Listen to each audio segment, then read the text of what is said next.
మంచిర్యాల జిల్లా ప్రధాన వార్తలను చూస్తే కేంద్ర ప్రభుత్వం అనుసరిస్తున్న కార్మిక వ్యతిరేక విధానాలను నిరసిస్తూ సింగరేణి కార్మిక సంఘాల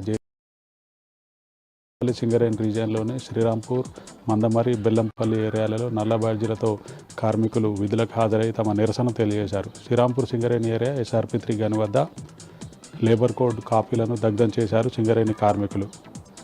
కార్మిక లోకానికి గుదిబండగా మారనున్న లేబర్ కోడ్ను వెంటనే కేంద్ర ప్రభుత్వం రద్దు చేయాలంటూ కార్మిక సంఘాల నాయకులు డిమాండ్ చేశారు.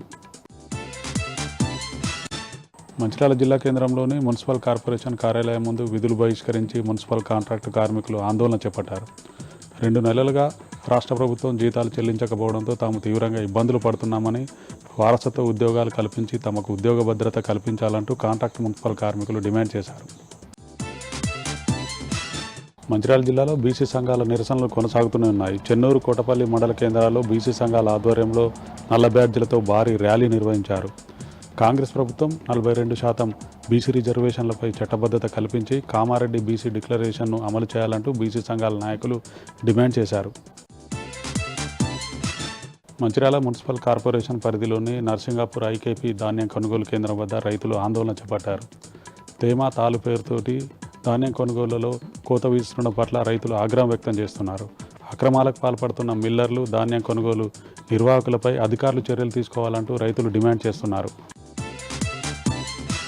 కొమరం ఆసిఫాబాద్ జిల్లా ప్రధాన వార్తలను చూస్తే జిల్లా కేంద్రంలోని అంబేద్కర్ చౌరస్తా వద్ద బీసీ సంఘాల ఆందోళనలో ఉద్రిక్తత చోటు చేసుకుంది. పంచాయతీ ఎన్నికల రిజర్వేషన్లలో బీసీలకు అన్యాయం జరిగిందంటూ కేంద్ర రాష్ట్ర ప్రభుత్వాల దిష్టిబొమ్మ దగ్ధానికి ఎక్కించిన బీసీ సంఘాల నాయకులను అడ్డుకున్నారు పోలీసులకు. దీంతో పోలీసులకు బీసీ సంఘాల నాయకుల మధ్య వాగ్వాదం, తోపులాట చోటు చేసుకుంది. కొమరం ఆసిఫాబాద్ జిల్లా కేంద్రంలోని TR నగర్లో ఎలాంటి అనుమతులు లేకుండా నిర్మించిన 2 కట్టడాలను సీజ్ చేశారు జిల్లా టాస్క్ ఫోర్స్ అధికారులు. గతంలోనే ఎలాంటి అనుమతులు లేకుండా నిర్మించిన ఈ ఇండ్లకు నోటీసులు అందజేసినప్పటికీ యజమానుల నుంచి ఎలాంటి స్పందన లేకపోవడంతో ఈరోజు ఆ 2 ఇండ్లకు తాళాలు వేసి సీజ్ చేశారు టాస్క్ ఫోర్స్ అధికారులు.